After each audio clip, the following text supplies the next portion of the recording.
Assalamualaikum warahmatullahi wabarakatuh.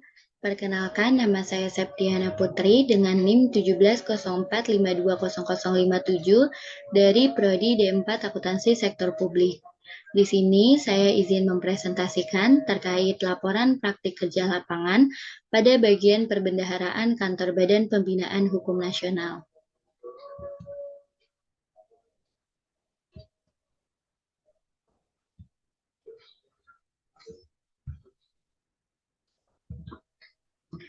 Yang pertama, di sini ada bab 1 pendahuluan.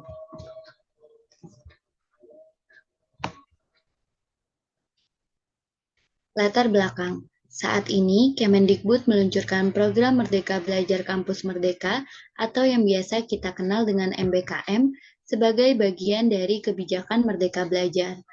Program ini didukung oleh Menteri Pendidikan Bapak Nadiem Makarim untuk memberikan kesempatan mahasiswa mengembangkan kemampuan sesuai bakat dan minat mereka dengan langsung terlibat dalam dunia kerja. Melalui program MBKM, mahasiswa dapat melakukan praktik kerja lapangan selama 1 semester atau setara dengan 20 SKS untuk mengeksplorasi pembelajaran di luar lingkungan kampus. Mahasiswa Sarjana Terapan Akuntansi Sektor Publik FEUNJ turut mendukung inisiatif pemerintah dengan melibatkan diri dalam program MBKM. Para mahasiswa diwajibkan untuk menjalani praktik kerja lapangan selama 1 semester atau setara dengan 20 SKS.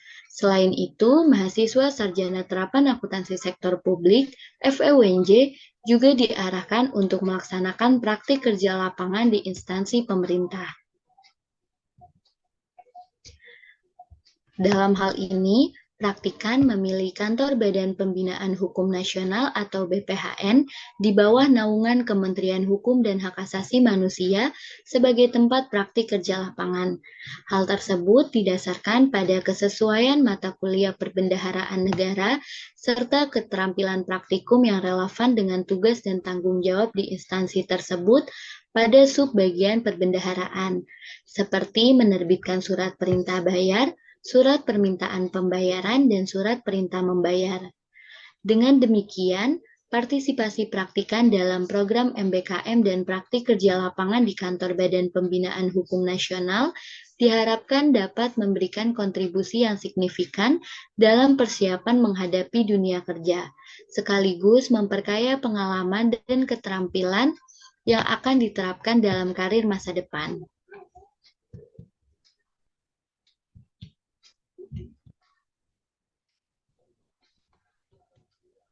Berikutnya di sini ada tujuan dari praktik kerja lapangan, yaitu yang pertama, mempraktikkan bagaimana cara membuat surat perintah bayar, yang kedua, mempraktikkan bagaimana cara membuat surat permintaan pembayaran, yang ketiga, mempraktikkan bagaimana cara menerbitkan surat perintah membayar, dan yang keempat, mempraktikkan bagaimana cara mengupload bukti dokumen pendukung untuk validasi SPM.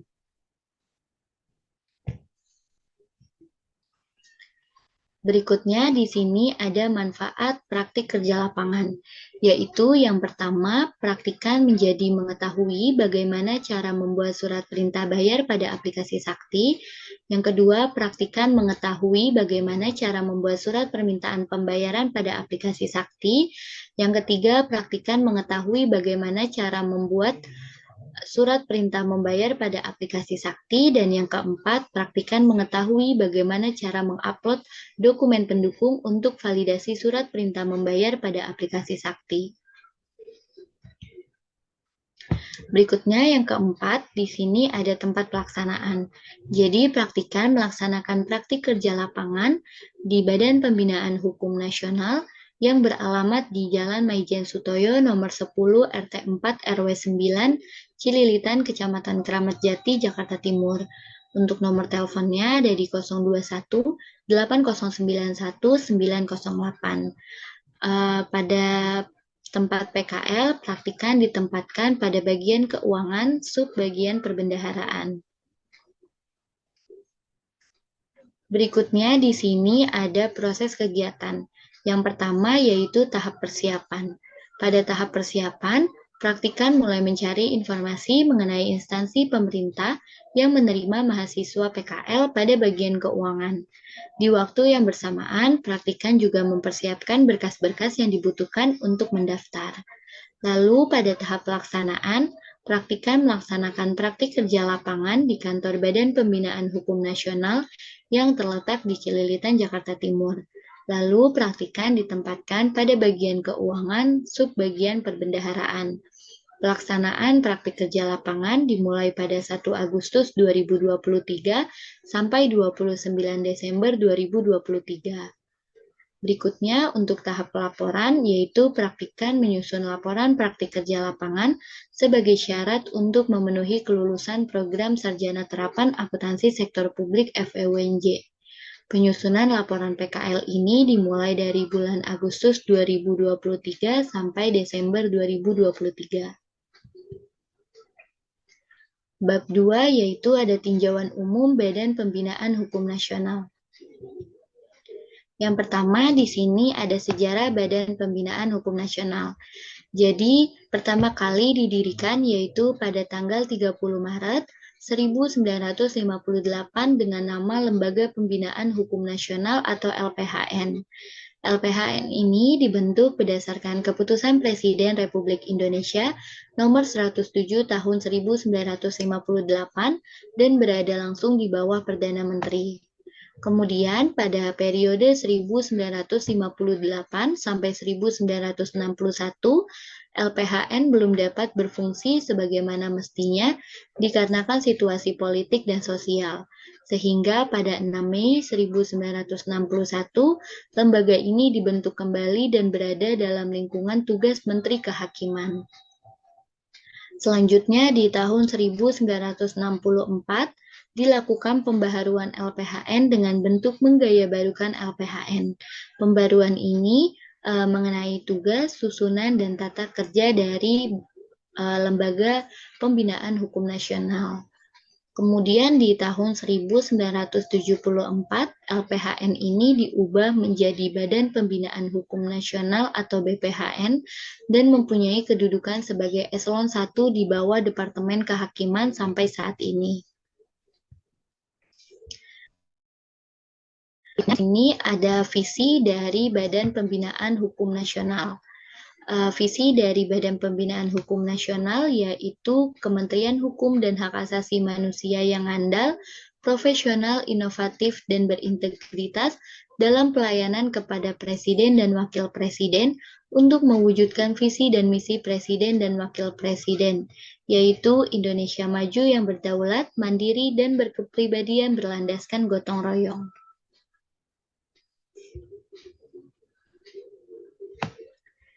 Yang berikutnya yaitu ada misi dari Badan Pembinaan Hukum Nasional.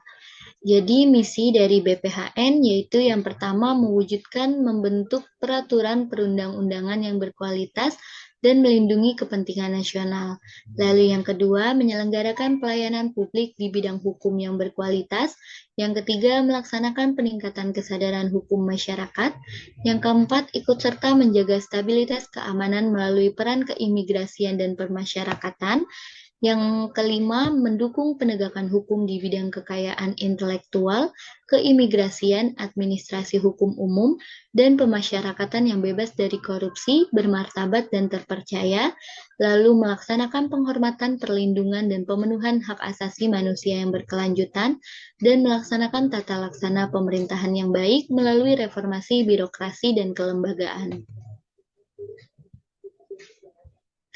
Selanjutnya di sini budaya dari Badan Pembinaan Hukum Nasional yaitu BPHN menjunjung tinggi tata nilai berakhlak, yaitu berorientasi pelayanan, akuntabel, kompeten, harmonis, loyal, adaptif, dan kolaboratif. Lalu BPHN juga menjunjung tinggi tata nilai pasti, profesional, akuntabel, sinergi, transparan, dan inovatif. Selanjutnya di sini ada struktur organisasi dari BPHN.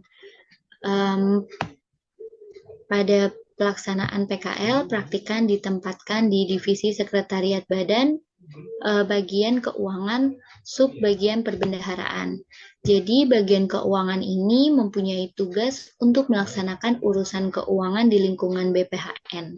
Dalam pelaksanaan tugasnya, fungsi dari bagian keuangan yaitu penyiapan bahan perencanaan dan pelaksanaan anggaran di lingkungan Badan Pembinaan Hukum Nasional, lalu penyiapan bahan penatausahaan, perbendaharaan, akuntansi, dan pelaporan keuangan di lingkungan Badan Pembinaan Hukum Nasional.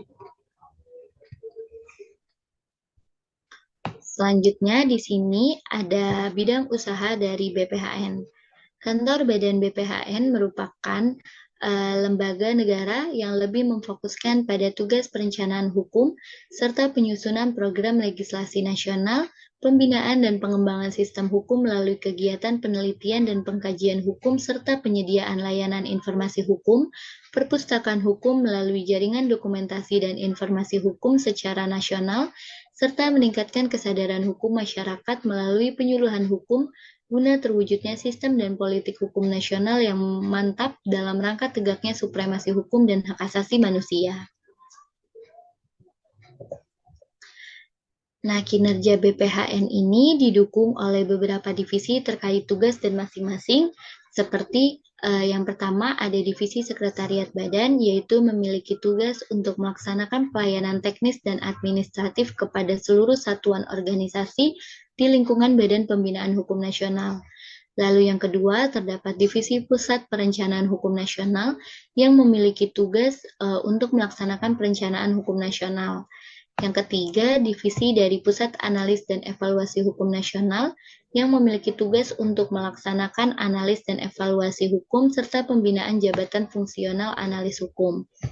Yang keempat, ada Divisi Pusat Jaringan Dokumentasi dan Informasi Hukum Nasional yang bertugas untuk melaksanakan dokumentasi dan jaringan informasi hukum nasional. Dan yang kelima, yaitu Divisi Pusat Penyuluhan dan Bantuan Hukum yang memiliki tugas untuk melaksanakan penyuluhan dan bantuan hukum dan pembinaan jabatan fungsional penyuluh hukum.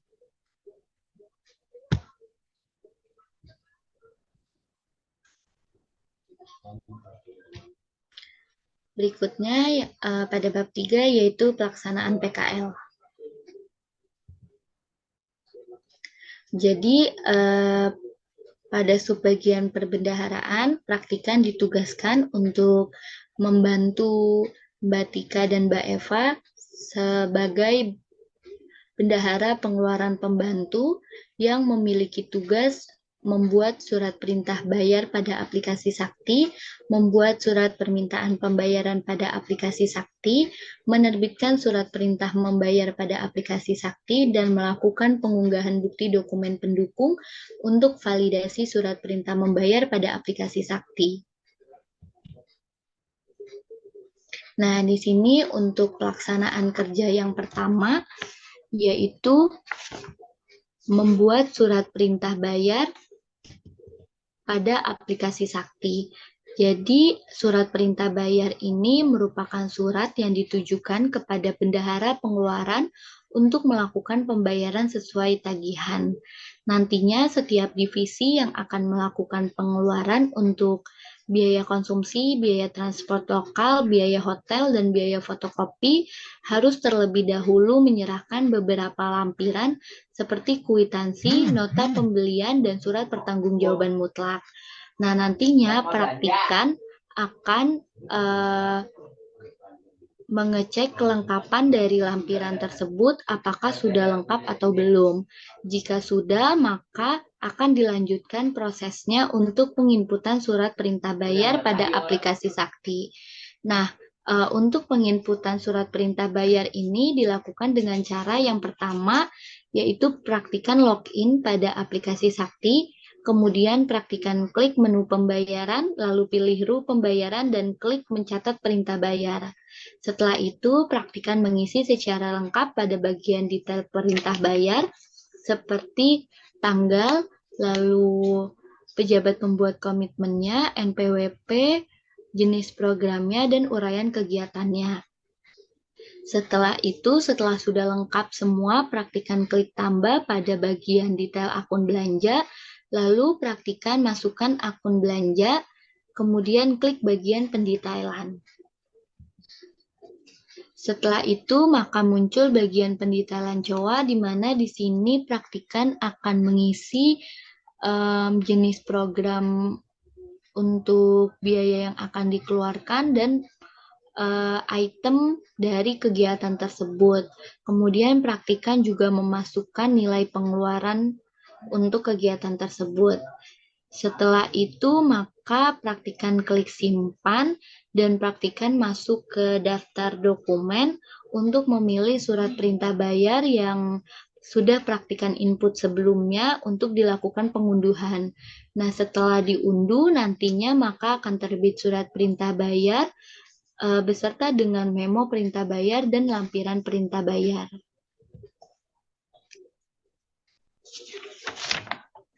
Nah, berikutnya di sini yang kedua, untuk pelaksanaan kerja yang kedua, yaitu membuat surat perintah bayar pada aplikasi Sakti jika terdapat potongan pajak.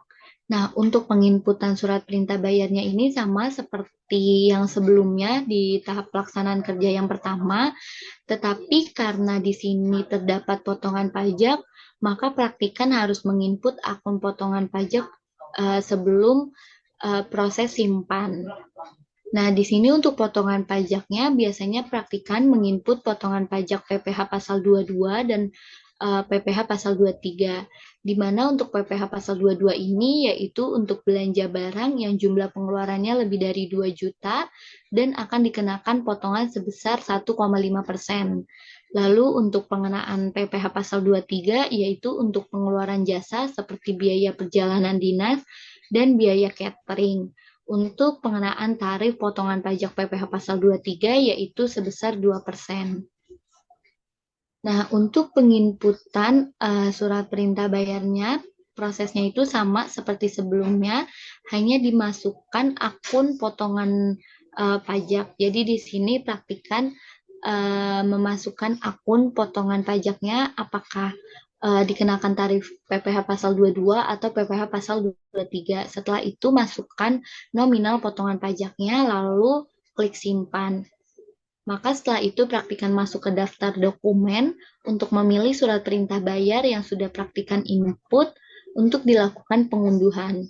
Nah, nantinya setelah diunduh, maka akan terbit surat perintah bayar beserta dengan memo perintah bayar dan lampiran perintah bayar, dan juga surat setoran pajaknya. Yang ketiga yaitu pelaksanaan kerja membuat surat permintaan pembayaran atau SPP pada aplikasi Sakti. Jadi SPP ini merupakan surat permintaan pembayaran yang dibuat oleh bendahara kemudian diverifikasi oleh pejabat pembuat komitmen. Nah, pada tahap ini praktikan biasanya menginput SPP untuk biaya pengeluaran perjalanan dinas, biaya seminar kit, dan biaya paket meeting. Jadi nantinya setiap divisi yang akan melakukan kegiatan tersebut, maka sebelumnya harus menyerahkan lampiran seperti surat perintah, surat perjalanan dinas, daftar pengeluaran, dan SPTJM. Kemudian praktikan cek kelengkapannya, apakah sudah lengkap atau belum. Jika sudah lengkap, maka praktikan akan melanjutkan prosesnya ke penginputan surat permintaan pembayaran di aplikasi Sakti. SPP ini juga terdapat beberapa jenis seperti SPP UP, SPP TUP, SPP GUP, SPP GUP nihil, dan SPP LS atau SPP langsung. SPP yang praktikan input yaitu khusus untuk SPP langsung. Untuk menginputkan SPP langsung, yaitu dengan cara mengklik menu pembayaran, lalu pilih RUP pembayaran, pilih catat atau ubah SPP. Setelah itu, praktikan isi bagian jenis SPP-nya, kemudian praktikan klik tambah.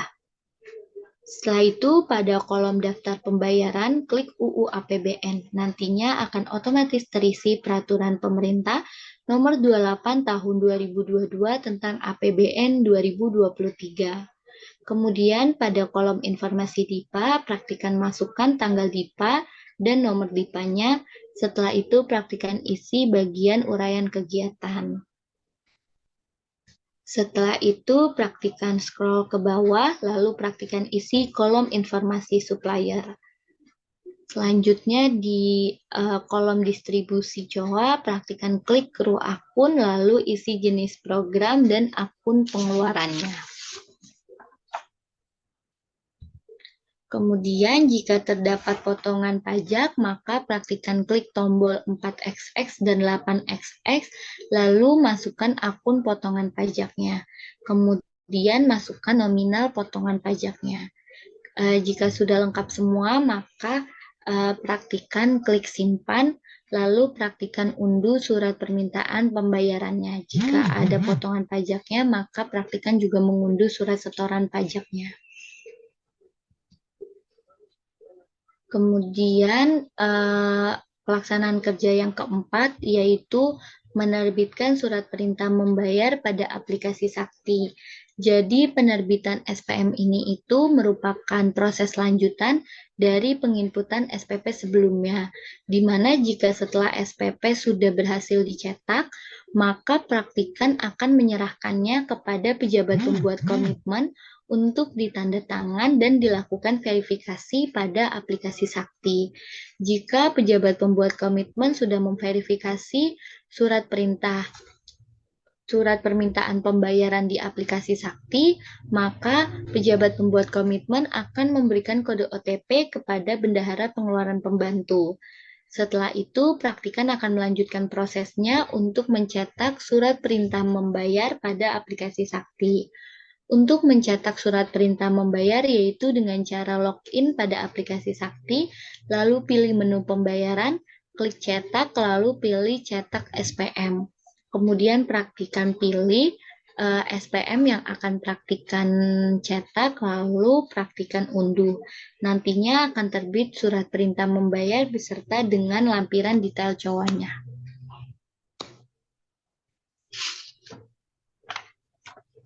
Yang kelima, yaitu pelaksanaan kerja pengunggahan bukti dokumen pendukung untuk validasi SPM pada aplikasi Sakti. Jadi, nantinya SPM yang sudah praktikan unduh, praktikan serahkan kepada pejabat penandatangan surat perintah membayar atau PPSPM untuk dilakukan tanda tangan. Setelah mendapat tanda tangan dari PPSPM, maka praktikan akan meng-scan dokumen tersebut untuk diunggah pada aplikasi Sakti, agar PPSPM dapat memverifikasi SPM tersebut pada aplikasi Sakti. Jika PPSPM sudah menyetujui SPM tersebut, maka PPSPM akan memberikan kode OTP kepada bendahara pengeluaran untuk dapat dilanjutkan prosesnya ke KPPN untuk dibuatkan SP2D. Nah, untuk pengunggahan dokumen tersebut pada aplikasi Sakti, yang pertama yaitu praktikan login pada aplikasi Sakti, kemudian praktikan pilih menu pembayaran, klik catat atau upload dokumen pendukung, lalu praktikan pilih file yang akan praktikan upload, kemudian praktikan klik unggah. Selanjutnya di sini ada kendala yang dihadapi.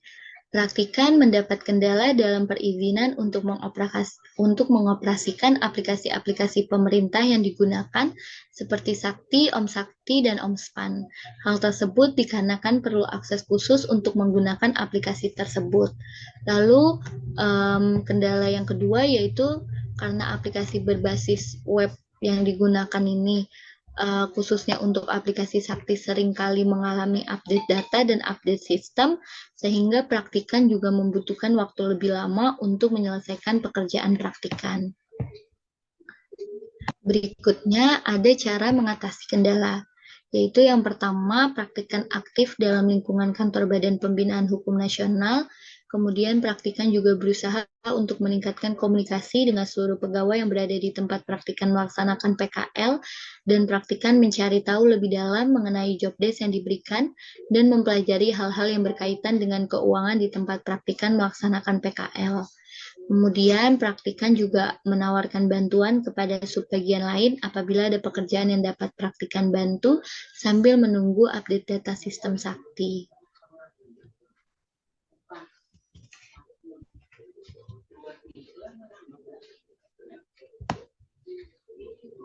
Berikutnya ada kesenjangan pengetahuan dan keterampilan. Jadi selama menjalani praktik kerja lapangan di kantor Badan Pembinaan Hukum Nasional, praktikan mengidentifikasi adanya perbandingan antara pengetahuan dan keterampilan yang diperoleh saat menempuh mata kuliah perbendaharaan negara dengan implementasi di lapangan. Seluruh penginputan dan tugas-tugas yang dilakukan oleh subbagian perbendaharaan negara menggunakan aplikasi pemerintah seperti aplikasi Sakti dan Omspan. Aplikasi tersebut digunakan untuk seluruh proses yang dilakukan terkait dengan penerimaan, pengeluaran, penatausahaan, dan pertanggungjawaban keuangan untuk keperluan belanja pada tempat praktikan melaksanakan PKL. Sedangkan pada saat menempuh mata kuliah perbendaharaan negara, praktikan tidak diperkenalkan sistem yang digunakan oleh instansi-instansi pemerintah. Praktikan hanya memperoleh terkait teori-teori yang berhubungan dengan ruang lingkup keuangan negara dan ruang lingkup perbendaharaan negara. Berikutnya di sini ada kontribusi praktikan bagi tempat PKL. Jadi dalam hal ini praktikan berinisiatif untuk membuat flowchart terkait alur proses perekaman surat perintah bayar dan alur proses penginputan surat permintaan pembayaran hingga menjadi surat perintah perjalanan dinas atau SP2D. Hal ini dilakukan untuk membantu para pegawai yang belum mengetahui terkait proses pencairan dana yang dilakukan melalui proses penginputan surat perintah bayar dan surat permintaan pembayaran. Yang keempat ada bagian penutup. Yang pertama yaitu kesimpulan. Jadi kesimpulan yang pertama, praktikan dapat mengetahui dan menambah wawasan bagaimana rasanya bekerja di instansi pemerintah khususnya dalam bidang keuangan subbagian perbendaharaan. Lalu praktikan mampu mempelajari dan mempraktikkan secara langsung penggunaan aplikasi yang digunakan oleh instansi pemerintah khususnya pada kantor Badan Pembinaan Hukum Nasional. Praktikan juga mendapat pengetahuan mengenai penerapan teori dari beberapa mata kuliah yang praktikan tempuh di bangku perkuliahan. Yang keempat, praktikan dapat meningkatkan kemampuan dalam berkomunikasi dan berinteraksi di dunia kerja. Dan yang kelima, praktikan mengetahui tahap-tahap yang perlu dilakukan pada proses pengajuan dana, pencairan dana, dan proses pembayaran langsung yang dilakukan oleh subbagian perbendaharaan. Yang kedua yaitu ada bagian rekomendasi. Rekomendasi untuk pihak FEUNJ yaitu yang pertama, kedepannya diharapkan Universitas Negeri Jakarta, khususnya Fakultas Ekonomi, dapat menjalin kerjasama dengan perusahaan-perusahaan untuk menyalurkan mahasiswanya yang ingin melaksanakan PKL. Lalu diharapkan juga Universitas Negeri Jakarta dapat meningkatkan kualitas pelayanan akademik secara menyeluruh, khususnya pada tahap persiapan PKL.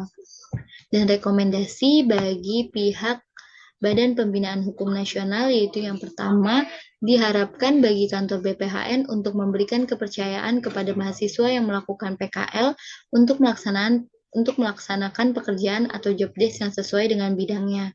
Lalu yang kedua, diharapkan kantor BPHN dapat terus menjalin hubungan kerjasama dengan Universitas Negeri Jakarta, khususnya program studi D4 Akuntansi Sektor Publik, agar dapat mempermudah mahasiswa akuntansi sektor publik dalam mencari instansi untuk melakukan kegiatan PKL ke depannya.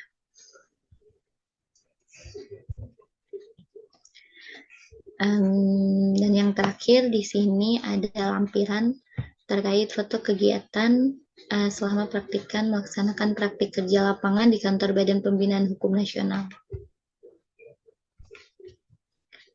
Sekian presentasi dari praktikan, kurang lebihnya praktikan mohon maaf. Wassalamualaikum warahmatullahi wabarakatuh.